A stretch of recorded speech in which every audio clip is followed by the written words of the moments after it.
내 맘속에 있는 참된 이 평화는 누구도 빼앗을 수 없네.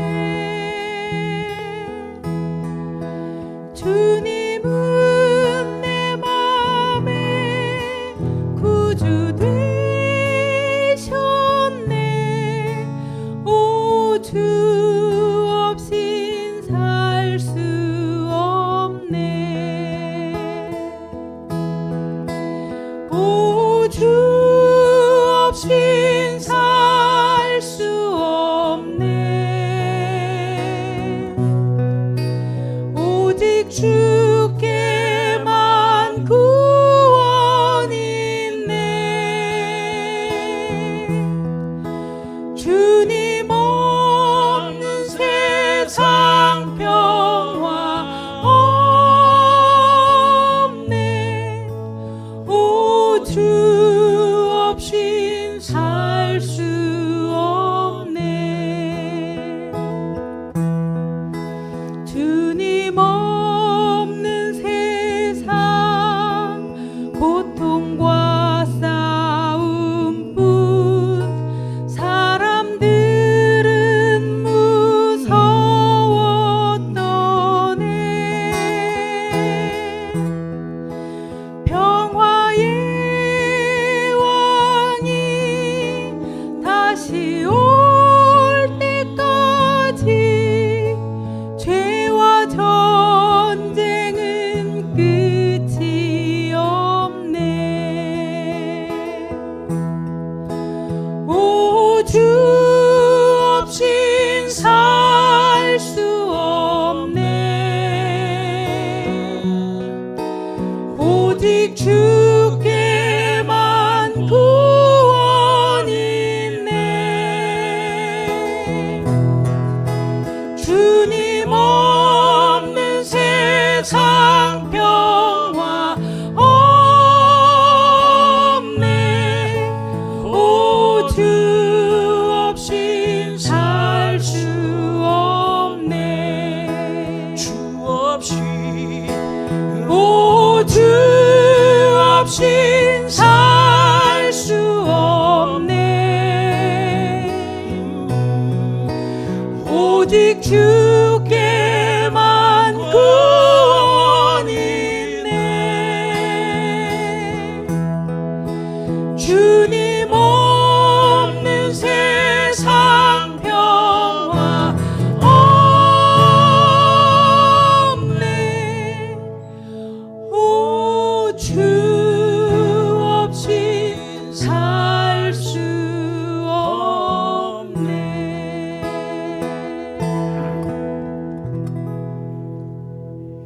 아멘. 하나님 아버지 감사합니다. 오늘 이 찬양이 우리의 믿음의 고백이 되게 하여 주옵소서. 참으로 주님 없이는 어떤 것도 무엇도 이 땅에 살 수도 없음을 믿음으로 고백할 때 오늘 우리의 드린 예배가 하나님께 영광이 되는 예배가 되게 하여 주옵소서. 하나님만이 온전히 주관하신 예배가 되게 하여 주옵소서. 우리 마음 가운데 계신 성령 하나님께서 우리의 마음을 온전히 붙들어 주셔서 이 시간도 하나님 말씀을 듣고자 아버지 하나님 앞에 무릎 꿇습니다. 하나님 아버지여 말씀하여 주옵소서. 우리의 마음 문을 열어 주옵소서. 말씀을 깨달을 때 우리 삶에 적용되는 말씀으로 아버지 우리가 살아갈 때 이번 한 주간도 이 한 해도 이 땅 살아갈 동안도 하나님께서 우리를 어떻게 인도한지를 경험하고 체험하는 귀한 믿음 되게 하여 주옵소서. 종을 주께서 온전히 사용하심을 믿사옵고 예수님의 이름으로 간절히 기도드리옵나이다. 아멘. 오늘 제목은 형통한 삶의 이유입니다. 형통한 삶의 이유. 여러분은 설교 때 어떤 마음을 가지고 예배 때 설교를 듣는지 모르겠습니다만 설교를 준비하는 저는 이번 주 설교만 들으면 우리 삶이 확 바뀌겠다. 이번 주 설교만 인정해도 우리 삶이 완전히 바뀌겠다. 그런 확신을 가지고 늘 설교 준비를 합니다만은 오늘도 형통한 삶의 이유. 자, 우리는 신앙적으로 형통한 게 옳습니까? 형통하지 않는 게 옳습니까? 자, 여러분 제가 질문합니다. 여러분 우리가 신앙적으로 형통해야 맞습니까? 아니면 형통하지 않아야 맞습니까? 형통해야 맞죠. 그럼 여러분은 형통하십니까? 아니면 형통하지 않습니까? 그러니까 신앙적으로는 형통한 게 맞는데 나는 형통한가? 라고 생각해 보니까 그럴 수도 있고 아닐 수도 있고, 그러면 이게 안 맞죠. 그래서 오늘 이 30분도 안 되는 이 설교 시간에 여러분이 마음을 여셔서 신앙적으로 형통한 게 옳다라면은, 혹시 여러분이 지금 형통하신 분들은 가만히 계셔도 돼요. 근데 형통하지 않는 분들은, 또 잘 모르겠다는 분들은 반드시 오늘 말씀을 믿으시기 바랍니다. 그러면은 오늘 이후로 반드시 형통하게 될 줄 믿습니다. 그래서 오늘 제목을 형통한 삶의 이유라고 잡았습니다. 자, 오늘 본문 이야기는 이겁니다. 이스라엘 남유다가 606년에 바벨론에서 1차로 멸망했잖아요. 그리고 다니엘을 포함한 많은 사람들이 포로로 끌려갔습니다.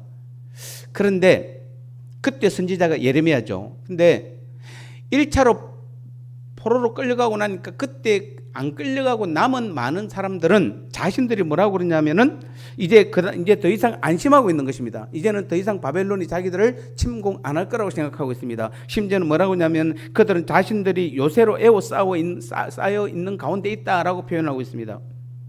즉 자신들의 나라가 견고해서 공략될 수 없다고 믿고 있지만 하나님의 종인 예레미야가 볼 때는 그들의 재난을 이미 알고 있고 슬퍼하는 예레미야 모습을 보고 있는 것입니다. 그러면서 예레미야가 절대로 애굽을 의지하지 말고 반드시 하나님께서는 바벨론을 의지하라고 그랬다, 바벨론을 의지하라고 그렇게 말을 해도 유다 백성들이 안 듣는 것입니다. 왕으로부터 모든 백성들이 안 듣는 것이에요. 그러니까 오늘 23절부터 25절까지는 이제는 더 이상 유다 백성들에게 안 들으니까 말하지 않고 하나님 앞에 나가서 하나님께 말을 돌려버립니다. 그냥 말을 방향을. 저는 이 본문을 보면서 정말 지금 주의 종인 제 심정도 사실 이어갈 때가 너무 많습니다.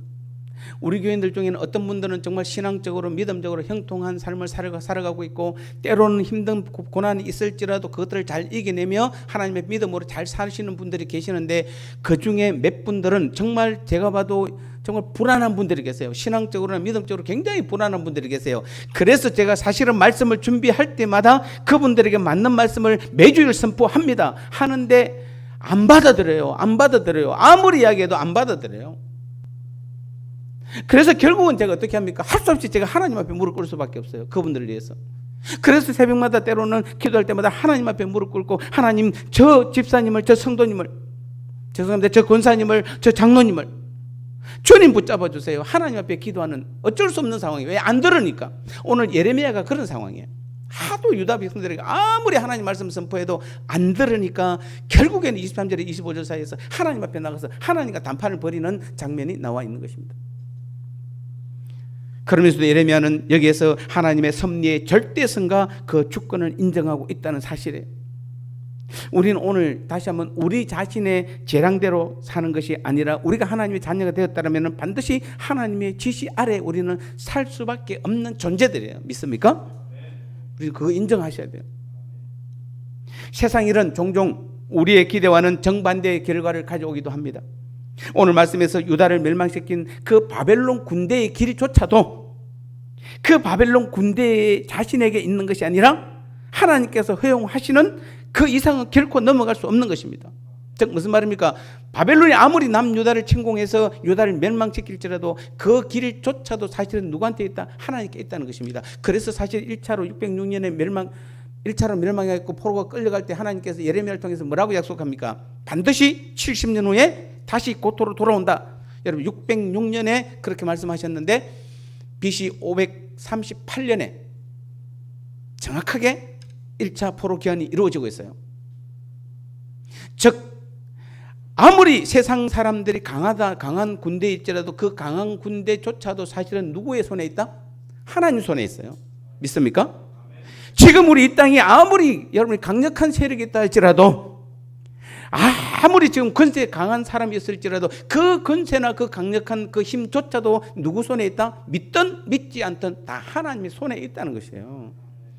그러면 우리는 하물며 믿지 않는 자들도 바벨론 군대조차도 하나님 손에 있다면 남유다의 손은 누구한테 있다는 것입니까? 당연히 하나님 손에 있어야 됩니다. 이 세상 역사는 사람들이 이끌어가는 거 아니에요. 과학이 이끌어가는 거 아니에요, 여러분요. 하나님께서 다 이끌어 가세요. 어제 어떤 분이 대화하다 그랬습니다. 왜 우리나라가 이렇게 잘 살죠?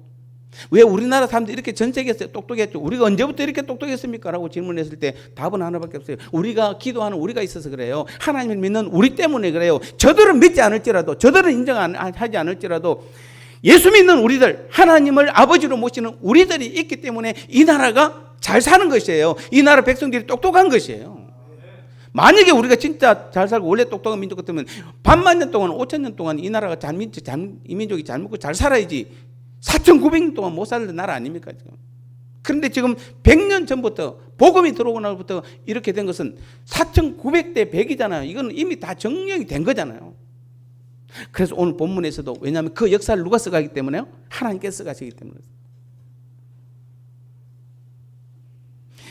따라서 우리는 우리의 삶은 전적으로 하나님 손에 있으며 하나님께서 이끌지 않는 것은 이 세상에 하나도 없는 것을 분명히 보여주고 있는 것입니다. 지금부터라도 우리의 삶은 어디에 두고 가는 것이 우리의 삶이 옳은 것인지, 우리의 삶이 형통할 수 있는 길은 어디에 있는지 오늘 말씀을 통해 깨닫고, 여러분 오늘 이후로 반드시 그 형통한 길을 걸어간 저와 여러분 되시기를 다시 한번 주님 이름으로 축복합니다. 그래서 첫 번째는 오늘 보니까 하나님을 찾는 자가 형통하게 됩니다 라고 말하고 있습니다. 하나님을 찾는 자가 형통하게 됩니다. 오늘 21절을 보면은 목자들은 어리석어서 여호와를 찾지 아니함으로 형통하지 못하였다 이라고 말합니다. 자, 중요한 이야기를 하고 있습니다. 유다의 멸망 원인이 유다에 있는 목자들이, 곧 지도자들이 여호와를 찾지 아니하였기 때문이다라고 말하고 있는 것입니다. 거꾸로 말하면 유다의 지도자들이 여호와를 찾기만 하였으면 유다는 형통하였을 것이며 유다는 멸망하지 않을 것이라는 것입니다. 자, 이 목자가 누굽니까? 이 지도자들이 누굽니까? 오늘 우리 교회에서는 누구죠? 저 혼자만 해당됩니까? 아닙니다. 우리 장로님들도 해당되고, 특별히 우리 권사님들, 안수집사들은, 그 다음에 교사들은 특별히 지도자들이에요. 다른 분들도 그렇지만 그분들은 다 지도자들이에요. 그래서 우리 지도자인 저와 여러분들이 먼저 깨어있지 않고 하나님을 찾지 않으면은 우리 교회도 뭐한다? 형통할 수 없고 우리 교회도 망할 수도 있다는 것입니다. 그러나 반대로 지도자인 오늘 우리부터 먼저 깨어있고 중직자인 우리부터 깨어있고 여호와를 찾는다라면 우리 교회는 든든하게 설 것입니다. 형통한 길을 반드시 걸어가게 될 것입니다. 언제 아무리 힘들어도, 아무리 세상이 어렵고 힘들어도, 아무리 코로나로 인해서 여러 가지 우리가 알지 못하는 변수로 인해서 어렵고 힘들어도 우리 교회는 든든히 서가게 될 줄 믿습니다. 오늘 저는 여러분이 원어를 좀 사용할 것입니다. 왜냐하면 첫 번째와 두 번째가 그 길을 인도하는 것과 형통의 단어가 똑같이 동일하게 원어 두 가지가 사용되고 있기 때문에 아주 중요한 원어이기 때문에 그렇습니다.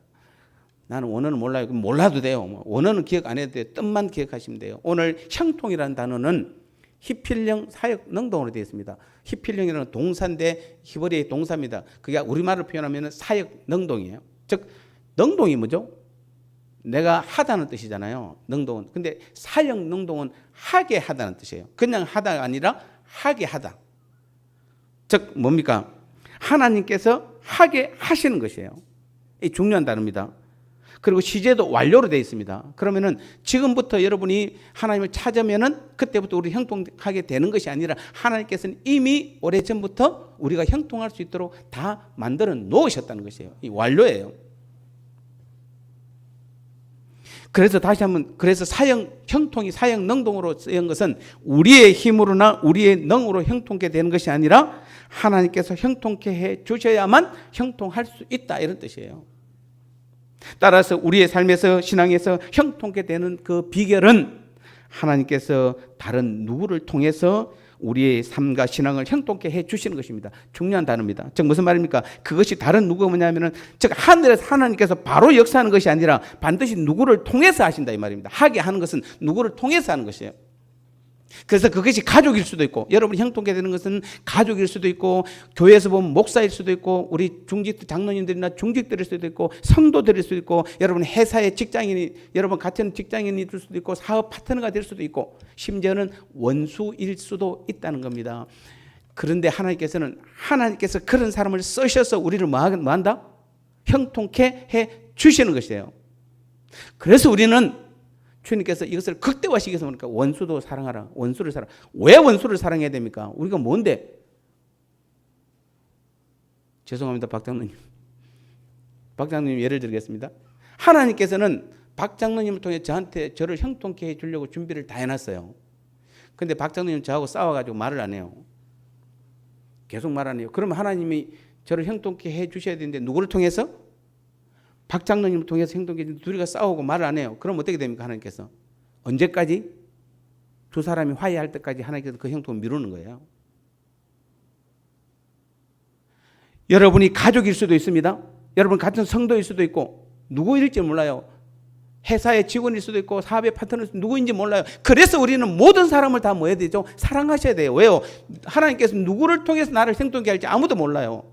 형통이 하나님께서 직접 주시는 것이면 능동이면 모르겠는데, 사형 능동원에서 하게 해 주시는 것, 하나님께서 쓰시고자 하는 사람을 통해서 형통케 해 주기 때문에 우리는 누가 누군지를 모르기 때문에 모든 사람 다 사랑하셔야 돼요. 아멘? 다 사랑하셔야 돼요. 특히 여러분을 형통케 해주는, 그래도 가능성이 많은 데가 어딜까요? 하나님께서 가장 사랑하는 교회 안에서예요. 하나님의 사랑하는 성도들이에요. 그래서 여러분은 누구라도 절대로 원수 지어서는 안 돼요. 사랑하셔야 돼요. 누가 어떻게 쓰일지 아무도 몰라요. 특히 21절에 보면 우리의 삶이 형통하지 못한, 그런 반대로 형통하지 못한 이유를 설명하는데, 여기서는 죄송합니다, 부정사를 사용하고 있어요. 부정사는 뭐냐면 시간, 장소, 방법이라는 뜻이에요. 우리가 형통하지 못하는 것은 부정사인데, 시간, 장소, 방법이란 뭐냐면은 내 스스로의 힘으로 하는 것은 아무리 많은 시간을 투자하고 그곳이 어떤 곳이든지, 교회든지 기도원이든지 아니면 여러분 직장이든지 사업든지 가정인데 어느 곳일지라도, 또 어떤 방법을 동원할지라도 절대로 뭐한테 형통할 수 없다는 것입니다. 아무리 많은 시간을 여러분이 투자하고 30년, 40년, 50년 예수 믿어도, 그리고 여러분이 교회에서 또는 기도원에서 거룩한 곳에서 아무리 서 있어도 여러분의 방법을, 어떤 방법을 다 동원해도 절대로 형통할 수 없어요. 왜요? 형통은 하나님께서 하게 해 주셔야만 형통하기 때문에. 그래서 형통할 수 없는 이유를 부정사를 사용한 것이에요. 제가 지금 두 가지를 설명한 이유가 그 다음에 두 번째 또 나오기 때문에요. 그래서 내가 할 수 있는 것은 아무것도 없다라는 그 고백이 반드시 이루어져야 돼요. 그래서 제가 이 설교 때마다 안 빠지고 거의 하는 단어가 어떤 단어입니까? 나를 의지하지 말라고 그러잖아요. 여러분 지금 성경에서 나를 의지하면 안 돼요. 오늘도 형통이라는 단어에서도 내가 들어가면 안 돼요. 내가 내 삶을 형통케 하는 것이 아니에요. 내가 여호와를 찾을 때 하나님께서는 다른 사람을 통해서 형통케 해 주시는 것이에요. 형통할 수 없는 이유도 뭐합니까? 부정사령에서 아무리 많은 시간 투자하고 아무리 여러분이 어떤 거룩한 곳에서 있을지라도, 어떤 방법을 동원할지라도 하나님께서 하게 해 주셔야지. 안 그러면 여러분 형통할 수 없어요. 여러분 하나님은 어떤 분입니까? 하나님은 전능자십니다. 그러면 하나님께서 함께 하시면은 그 사람이나 그 나라는 반드시 형통케 되는 것입니다. 하나님께서 함께 하시면은 바다를 만날 때는 바다가 갈라지고, 강을 만나면 강이 갈라지는 것입니다. 물이 없으면은 반석이 쪼개지는 것입니다. 하나님께서 친히 출애굽한 그 이스라엘 백성들과 함께 하실 때 어떻게 됐습니까? 여러분 한번 보세요. 사형 능동 하나님께서 어떻게 사용하는지.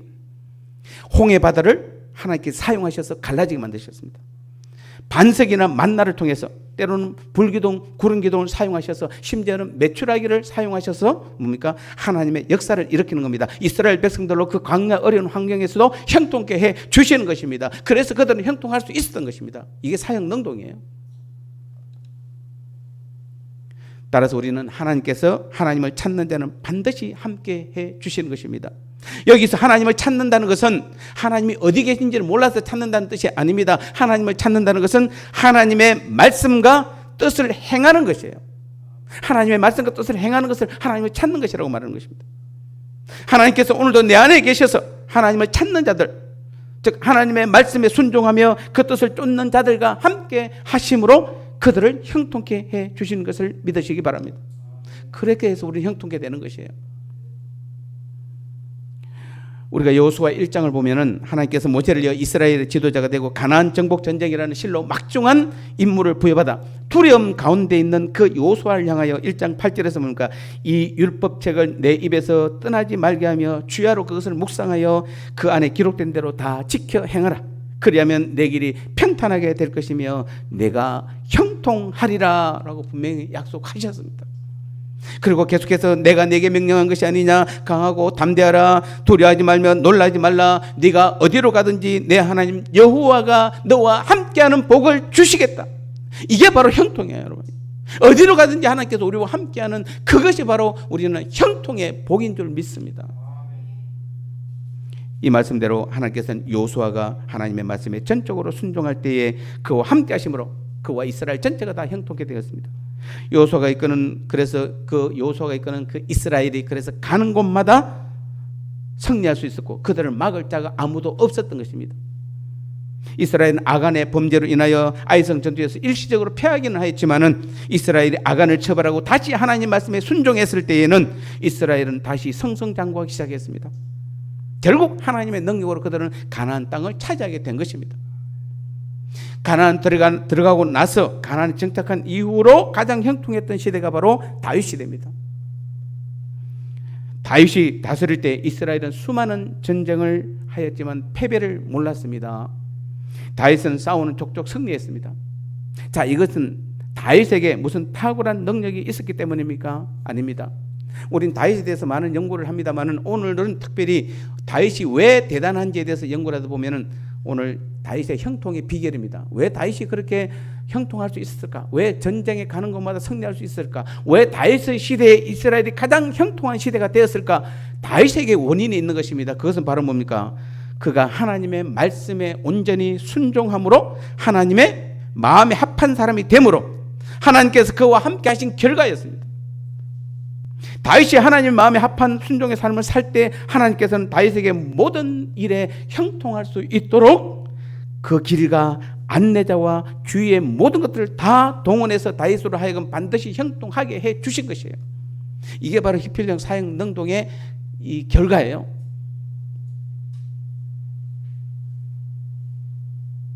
이렇게 형통은 하나님을 찾을 때 주시는 하나님의 축복입니다. 그러면 형통하기를 원하는 사람들은 반드시 하나님을 찾으셔야 되는 것입니다. 많은 사람들이 형통하기를 원하지만 하나님을 찾지 않습니다. 여전히 자기 스스로 해결하려고 합니다. 내 인맥을 동원하고 내 경험으로 판단하고 행합니다. 이것처럼 어리석고 우매한 것은 없는 것입니다. 누구에게? 우리에게는. 사람이 진정으로 형통하기를 원한다면 여러분 반드시 다시 한번 말씀드립니다. 하나님을 찾으시기 바랍니다. 하나님을 찾지 아니하는 자는 일시적으로는 형통할지 몰라도 지속적으로는 절대로 형통할 수 없는 것입니다. 진정한 형통은 하나님께서 당신을 찾는 자에게 주시는 축복이라는 사실을 우리는 기억하셔야 돼요. 내가 쟁취하는 것이 아니에요. 하나님께서 하나님을 찾는 자들에게 주시는 축복이에요. 그런데 여러분이 형통하기를 원한다면 다시 한번 하나님을 찾으시며 그의 말씀에 순종하시기를 주님의 이름으로 축복합니다. 두 번째는 그러면 이제는 우리는 스스로 부족함을 인정하고 늘 하나님의 인도를 구해야 되는 것입니다. 오늘 23절에서 25절 거기 보면은 예레미야가 하나님을 향하여 범죄한 유다를 징계하시되 너그럽게 하실 것을 간구하는 내용입니다. 즉 예레미야는 다시 말 아까 말씀드린 자신의 말을 듣지 않고 세상 방법으로 살아가는 그 유다 백성들에게 더 이상 하나님 말씀을 선포하지 않고 하나님께 구하는 방법을 택한 것입니다. 안 되니까 도저히 안 되니까 뭐 한다 하나님께로 방법을 돌린 것입니다. 그러면서 자신이 유다의 일원으로서 유다 편에서 하나님을 향하여 유다의 자비를 베푸실 것을 간구하는 내용입니다. 우리는 여기서 하나님의 선지자로서 그리고 유다의 일원으로서 또 하나님과 유다 백성들 사이에 서 있는 그 예레미야의 고뇌를 읽을 수 있습니다. 저도 정말 얼마 안 되지만은 그래도 제가 주의 종으로서 이 길을 오면서 정말 이럴 때가 많습니다. 이럴 때가 많아요. 아무리 말을 해도 안 들으니까 그렇다고 포기할 수는 없고 어떻게 해야 됩니까? 할 수 없이 하나님 앞에 가서 하나님과 협상을 할 수밖에 없는 그런. 그래서 오늘 저는 이 예레미야의 이 고백이 여러분 중에도 그런 분 계시죠? 아무리 말해도 안 되니까 어떻게 합니까? 할 수 없이 하나님 앞에 기도할 수밖에 없는. 오늘 23절에 보면 그래서 예레미야가 유명한 말을 합니다. 여호와여 내가 알거니와 사람의 길이 자신에게 있지 아니하니 걸음을 지도함이 걷는 자에게 있지 아니하다라고 고백하고 있는 것입니다. 이는 하나님을 향하여 타락한 유다를 징계하시되 너그럽게 하기를 강구하는 조건을 제시한 것입니다. 즉 무슨 말이냐면은 왜 여러분 이 말이 좋은 말입니까? 다시 한번 여호와의 알거니와 사람의 길이 자신에게 있지 아니하니 걸음을 지도함이 자신에게 있지 아니합니다라고 하는 그 예레미야의 고백이 왜 이런 고백을 했을까요? 예레미야가 혹시 하나님이 잘 보이려고 그럴까요? 아닙니다. 즉 여기서 우리는 신학적으로 아주 중요한 이야기를 했는데 인간의 전적 타락과 전적 부패를 염두에 둔 예레미야의 그 고백입니다. 즉 모든 인간은 전적으로 다 뭐했고 타락했고 전적으로 부패했기 때문에 세상 일은 할 수 있을지 모르겠습니다. 그러나 그 전적 타락과 전적 부패로 하나님 나라의 일은 요만큼도 할 수 없어요. 아무것도 할 수 없는 것입니다. 오직 하나님 나라의 일은 뭡니까? 하나님께서 하셔야 되고 주님께서만 하셔야 돼요. 그래서 우리의 길이 자신에게 있지 않고 그 걸음을 지도함이 자신에게 있지 아니하면 여기서도 부정사를 또 사용하고 있어요. 부정사가 뭐라고 그랬습니까? 시간, 장소, 방법이라고 그랬잖아요. 즉 시간적으로도 장소적으로 방법적으로도 우리에게 있는 것이 아니라 분명히 뭡니까? 하나님께 있다는 것을 분명히 하고 있는 것입니다. 즉 우리의 갈 길이 오늘도 내일도 영원토록 변함없이 하나님 손에 있으며 하나님이 원하시는 곳에서 하나님의 방법으로 우리를 인도해 가신다 이 말이에요. 그 걸음을 지도한다는 것도 여기 보면 히필령 사역능 제가 그래서 두 가지 분명히 말씀드린 겁니다. 첫 번째 형통도 그런데 오늘 그 걸음을 지도하는 것도 사역 능동을 해놔서 하나님께서 하게 해 주셔야만 우리의 걸음을 즉 하나님께서 우리의 걸음을 인도해 우리의 걸음을 걸어갈 수 있는 것도 하나님께서 우리 걸음을 인도해 주셔야만 되는 것인데 그 걸음을 인도하는 것도 하나님께 직접 하는 것이 아니라 반드시 누군가를 통해서 인도해 가시는 것이에요. 그래서 그것이 주의 종이 될 수도 있고 아까 말했지만 장로님들이나 권사님들이나 여러분 성도들이나 여러분 가정의 뭐 남편이나 아내나 뭐 때로는 자녀일 수도 있고 때로는 뭡니까 직장이나 사업의 파트너가 될 수 있고 심지어는 누가 될 수도 있다? 원수도 될 수 있다는 사실입니다. 그래서 우리는 누가 누군지 모르기 때문에 우리는 모든 사람을 갖다 화평하셔야 돼요. 화해하셔야 돼요. 왜냐하면 그분을 통해서 하나님께서 그 사람을 통해서 내 길을 인도하기 때문에 그렇습니다. 그래서 히필령 사역 능동을 쓴 것입니다. 즉 인간은 전적으로 타락하고 전적으로 부패해서 필연적으로 그릇된 길, 제약된 길로 행할 수밖에 없는 존재임을 오늘 전제로 한 것입니다. 그래서 예레미야 17장 9절을 보면은 만물보다 거짓되고 심히 부패한 것은 사람의 마음이다라고 말하고 있는 것입니다. 이처럼 예레미야는 인간의 전적 부패의 실상을 알고 있었습니다. 인간은 필연적으로 악을 행할 수밖에 없는 존재라는 사실을 알고 있었습니다. 바로 그러한 사실에 근거해서 예레미야는 지금 하나님께 자비를 호소하고 있는 것입니다. 인간은 하나님께서 그냥 놔두면 그릇된 길로 가게 되어 있습니다. 인간은 자기가 마땅히 가야 할 길을 갈 수 있는 능력이 없습니다. 자기의 걸음을 책임지고 그것을 지도할 능력이 인간에게는 없어요. 이 사실을 우리는 믿어야 하고 인정하셔야 돼요. 그래야만 여러분 자신을 빨리 내려놓죠. 어느 누구도 인정하지 마세요. 여러분 믿지 마세요. 믿지 마세요. 여러분은 믿어야 될 상황이 아니에요. 하나님을 사용하신 건 여러분 옆 사람을 사용할지 모르지만 우리는 오직 누굽니까? 하나님만을 믿어야 돼요. 하나님만을 찾아야 돼요. 왜냐하면 우리에게는 우리의 걸음을 인도할 능력이 없어요. 오늘날 사람들이 왜 불행합니까? 이러한 자기의 연약성을 모르기 때문에 그렇습니다. 자신의 연약함을 인정하려고 하지 않기 때문에 그렇습니다. 언제든지 자기의 힘으로 할 수 있다고 생각하기 때문에 불행한 것이에요. 그러면서 내심 불안합니다. 고독합니다. 뭔가 허전함을 느낍니다. 그래서 혈연, 지연, 학연으로 사람을 엮습니다. 거대한 이기적인 집단을 만들어냅니다. 그게 의존합니다. 그것을 자신의 안전망으로 생각합니다. 그래서 문제가 있으면은 그 만들어놨던 자기의 학연, 지연, 혈연을 사용합니다. 전화합니다. 도와달라고 말합니다. 우리의 안전망은 어디입니까? 하나님이 계세요.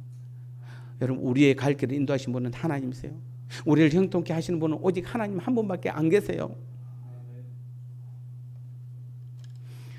여러분 절대로 여러분이 그렇게 만든 여러분의 안전망이 여러분을 보장합니까? 보장할 수 없습니다. 시편 146편 3절 4절에 보면은 귀인들을 의지하지 말며 도울 힘이 없는 인생도 의지하지 말지니 그의 호흡이 끊어지면 흙으로 돌아가서 그날에 그의 생각이 소멸하리로다 라고 노래하고 있습니다. 이렇게 스스로 강하다고 이루는 그 구축물이 견고하고 튼튼할수록 그 무너짐은 허망할 뿐이에요. 이것은 비단 거대한 이익 집단뿐만 아니라 여러분 돈이든 명예든 권력이든 건강이든 매 한 가지입니다. 건강한 만큼 그 건강이 무너졌을 때 아픔은 더하는 것이에요. 높은 명예를 가진 만큼 그 명예에서 떨어질 때 그 충격은 훨씬 더 큰 것이에요. 돈이 많다가 없어지면 세상 모든 것을 다 잃은 듯 절망적입니다. 그리고 그런 것들은 반드시 무너지게 되어 있습니다. 여러분 돈 없는 사람이 돈 없다고 절망한 사람은 아무도 없어요. 세상 못 산다고 말한 사람은 아무도 없어요. 원래 돈이 없어서 그 지금까지 잘 살아왔어요. 높은 명예에 있는 사람들이 걱정하지 명예에 올라가 보지 않는 사람은 명예 때문에 허망함을 느끼지 않아요. 원래부터 건강하지 못한 사람은 건강하지 못한 것에 대해서 별로 그렇게 생각을 안 해요. 건강한 거, 돈이 많은 거, 명예가 높은 거, 여러분 이거 반드시 무너지게 돼 있고 그 허망함은 이루 말할 수 없다라고 성경은 분명히 말씀하고 있습니다. 여러분 의지하지 마시기 바랍니다. 어떤 것도 의지하지 마시기 바랍니다. 그래서 에베소서 6장 10절에서 바울은 그렇게 연약한 우리가 강건해질 수 있는 비결을 말씀하고 있는데 그 비결은 다름이 아니라 주 안에서와 그 힘의 능력, 다시 뭐라고요? 주 안에서와 그의 힘의 능력에 있다라고 분명히 말씀하고 있습니다. 그 비결은 우리가 강건해질 수 있는 비결은 예수 그리스도와 그의 힘의 능력에 있는 것입니다. 다른 길은 없는 것입니다. 그래서 히브리서 12장 2절에도 예수님을 가리켜 온전케 하신 이다 이렇게 말하고 있습니다. 여기서 온전케 한다는 말은 예수님은 우리의 믿음의 선구자요 믿음의 완성자라는 말입니다. 예수님은 믿음의 경주에 있어서 최고의 선두에 있어서 믿음의 길을 개척하셨으며 또한 승리의 결승전까지 친히 믿음의 경주를 끝마치신 분이세요. 그래서 그분은 우리의 믿음을 시작하게 하시며 우리의 믿음을 완성케 하시는 것입니다. 따라서 우리의 믿음은 예수님으로 말미암아 나아갈 표대를 바라보게 되고 끝까지 인내하며 믿음의 경주를 끝마칠 수 있게 하는 것입니다. 그래서 빌립보서 4장 13절에서 뭐라고 합니까? 내게 능력 주시는 예수님 안에서 내 믿음을 완성할 수 있고 이제는 내가 모든 것을 끝마칠 수 있는 믿음을 끝마칠 수 있는 능력이 내게 있다라고 말하는 것입니다. 여러분 믿음의 시작도 누구한테 있습니까? 주님께 있습니다. 믿음의 완성도 어디 있죠? 주님께 있습니다. 믿음의 끝마침도 누구한테 있습니까? 예수님께 있는 것입니다. 이것을 우리 인정하시라는 것이에요. 우리는 지금 믿음으로 구원받았고 믿음으로 천국 가는 것이잖아요. 믿음으로 하나님의 자녀가 되었잖아요. 그러면 그 믿음의 시작도 완성도 끝도 누구한테 있다고요? 나한테 있는 것이 아니라 옆에 있는 누구한테 있는 것이 아니라 오직 예수님께밖에 없다는 사실을 우리는 인정하셔야 돼요. 여러분 바울을 보시기 바랍니다. 그는 원치 않았지만 사람들에 이끌려 배를 타고 항해를 해야 했습니다. 그는 사도행전에서 보면 항해를 하면 큰 위험이 따른다는 것을 알고 사람들과 백부장들에게 건면했지만 사람들은 듣지 않았습니다. 자, 이것은 아무리 사도일지라도 천하에 없는 능력을 가진 하나님의 종일지라도 인간적으로 안고 있는 본래적인 연약함을 지금 보여주고 있는 것입니다. 아무리 강한 주의 종들도 세상 힘이 우리를 감싸면 어쩔 수 없습니다. 그런데 바울이 약했습니까? 정말 약했습니까? 아닙니다. 그는 모든 사람들이 파도와 바람에 시달려 죽음을 생각하고 있을 때 그들을 위로했습니다. 그들에게 살 소망이 있음을 분명히 말씀해 주셨습니다. 어떻게 이것이 가능했습니까? 바로 주께서 그에게 말씀해 주셨기 때문입니다. 앞으로 일을 환상 가운데 일러 주셨기 때문입니다. 이것입니다. 사랑하는 성도 여러분, 바울에게 앞으로의 일을 가르쳐 주신 주께서 오늘 우리에게도 가르쳐 주실까요? 아니면은 바울이니까 그런 것이고 우리에게는 전혀 알 수 없는 것이 정상일까요? 어느 것입니까? 바울에게 앞길을 가르쳐 주신 환상 가운데 보여주신 주님께서 우리에게도 보여줄까요? 아니면은 우리는 보여주지 않을까요? 아니면은 주의 종인 저한테만 보여줄까요? 우리의 믿음이 여기서도 중요하게 작용합니다. 믿음은 믿음으로 여러분 진실되게 주님께 나아가 물으면은 주님은 당장 손에 잡힌 듯 보여주진 않지만은 거의 대부분 어느 정도 다 보여주세요. 물론 어떤 분들에게 희미하게 어떤 분들에게 밝히 보여주신 차이는 있을지언정 지금도 우리가 진실로 내 안에 계셔서 나와 함께 하시며 나와 대화하시는 주님을 믿을 때 주님은 다 가르쳐 주세요. 안 믿어서 그래요. 여러분 인정 안 해서 그래요. 바울만 그런 게 아니에요. 저와 여러분들도 그래요. 저는 이것을 경험하고 체험했기 때문에 자신 있게 말씀드립니다.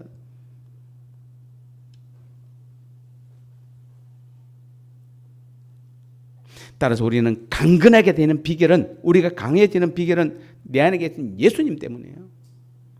주님이 우리에게 끊임없는 능력을 공급해 주시기 때문에 우리는 강한 자인 줄 믿습니다. 여러분 정말 그렇게 인정하세요? 인정하십니까? 그러면 여러분 늘 주님을 바라보시기 바랍니다. 우리는 약한 존재입니다. 언제 어떤 구렁텅이에 얼마든지 빠질 수 있습니다. 여러분 코로나나 앞으로 인공지능으로 인해서 앞길이 너무 불투명합니다. 어느 것이 옳은지 알기 어려운 때입니다. 그러나 주님을 바라보시기 바랍니다. 주님을 의존하시기 바랍니다. 주님이 우리를 지킨다는 그 사실을 여러분 생각하시기 바랍니다. 그렇게 해서 우리는 강해져야 합니다. 약해지면 안 되는 것입니다. 우리는 이러한 과정을 통해서 강해지는 자들입니다. 강해지는 비결을 알고 있고 그 비법으로 강해지는 자들입니다. 여러분 강해질 수밖에 없고 우리는 강해져야만 하는 자들인 줄 믿습니다. 아무리 세상이 약해도 우리는 강해져야 됩니다. 우리는 강한 자들이에요. 결론적으로 말씀드리겠습니다. 우리가 예수님을 믿고 하나님의 영원한 자녀가 되었고 하늘에 안전반 되었고 하늘에 속한 자가 되었다 할지라도 이 땅을 살아간 동안에는 끊임없는 훈련의 반복으로 영원한 하나님 나라인 천국에서 영원히 능력 있는 완전한 그 하나님의 자녀로 살아가기 위해서 여러 가지 시험과 훈련을 하시는 하나님 우리 아버지세요. 하지만 그 훈련과 그 시험 과정에서도 우리 하나님은 하나님의 방법으로 순종하며 하나님을 찾는 자들에게는 형통이라는 놀라운 복을 허락하시고 그 삶을 훨씬 더 풍성하게 하시는 우리 아버지인 줄 믿습니다.